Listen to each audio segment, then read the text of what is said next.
Welcome to Creation Minute. I'm Eric Hovind. Today, let me give you the evolutionary formula to make a universe. Start with some nothing. Add to that some more nothing. Then let's add some time. Let's add some more time.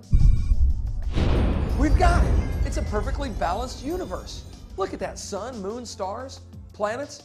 Everything's orbiting in perfect balance and order.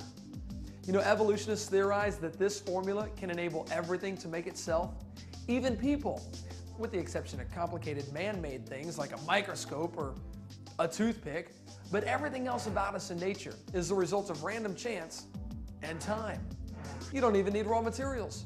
Those will make themselves. To learn more about creation, visit us at creationminute.com.